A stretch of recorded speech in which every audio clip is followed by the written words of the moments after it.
Regard de jeunes avec les chantiers d'insertion de l'Artothèque Sud à Nîmes qui propose des prêts d'œuvres d'art, un soutien aux jeunes artistes et des actions collectives d'insertion. Et Françoise Liénard en fait partie. Bonjour Françoise. Bonjour Fabien. Alors ce matin, vous nous proposez un nouveau reportage. On va partir sur les pas de Stevenson. Mais qui est ce Stevenson ?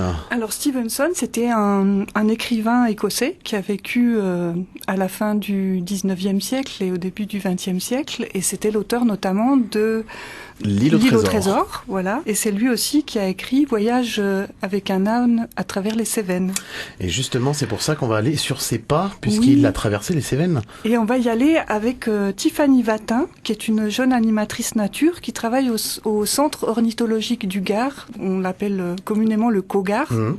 Elle travaille avec des classes sur ce projet. Elle emmène des classes en fait sur les pas de Stevenson pour leur faire découvrir le territoire des Cévennes et aussi pour les sensibiliser à l'importance de l'environnement et qui comprennent un petit peu les enjeux de la protection de l'environnement. Voilà. Qu'est-ce qu'elle raconte aux enfants pour les sensibiliser sur la nature ? C'est jamais facile de parler aux enfants ? Non, c'est pas facile. Mais c'est vrai que c'est la nature qui fait le plus gros du travail, puisque une fois sur le terrain, les enfants, ils ont les yeux partout, ils touchent tout, ils sentent, ils ont des odeurs qui les accaparent.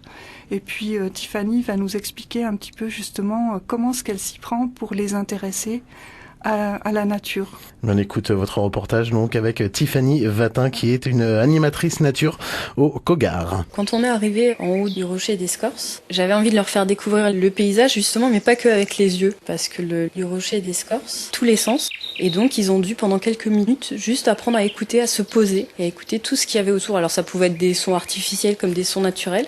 Qu'est-ce qui vous plaît dans la démarche de Stevenson ? Stevenson, c'est un peu une entrée pour que les enfants apprennent à connaître, à apprécier et à respecter leur territoire et la nature autour de chez eux. Donc il y a vraiment l'approche, on va dire, très scientifique. Et puis faire en sorte que ces enfants qui vont devenir des adultes respectent et fassent passer aussi ce message. Qu'est-ce qui vous intéresse dans ce projet par rapport à d'autres projets auxquels vous avez déjà participé ? Moi, j'avais envie de leur parler de la thématique du voyage à travers Stevenson. Donc, je leur ai dit que cette fois-ci, c'était eux les aventuriers, c'était les mini Stevenson et qu'on partait à l'aventure sur les hauteurs de Saint-Jean-du-Gard. Et ça a été l'occasion de parler de toute la nature qu'on découvrait le long du trajet.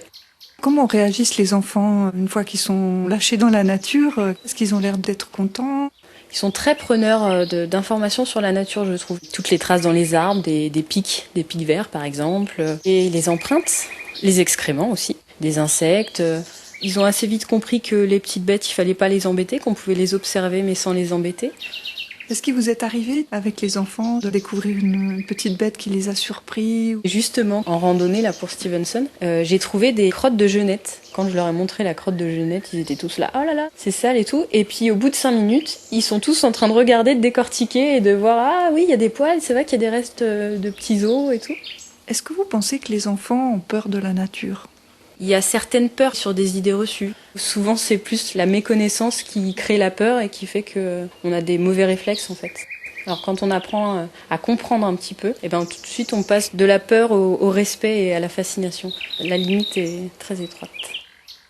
Alors Françoise, pour contacter Tiffany et surtout le COGAR pour aller découvrir les pas de Stevenson, comment ça se passe ? Alors ils ont un site internet qui est très riche et sinon on peut les atteindre aussi par téléphone au 04 66 63 85 74. Tout ça c'est pour voir avec le COGAR pour partir sur les pas de Stevenson qui est aussi un chemin de grande randonnée. Il y a une association qui s'en occupe, qui défend ce chemin. Oui, alors c'est l'association sur les chemins de Robert Louis Stevenson et donc eux ils travaillent pour mettre en valeur un petit peu le GR70 qui est justement le chemin de grande randonnée qui reprend le trajet de ce parcours. Près de 250 km. Voilà. Il propose une exposition, une bibliothèque, des malles pédagogiques. Belle occasion de découvrir la nature avec vous. Merci beaucoup Françoise. Et les Cévennes aussi. Évidemment. À bientôt. Au revoir. Au revoir. France Bleu Gard Lozère.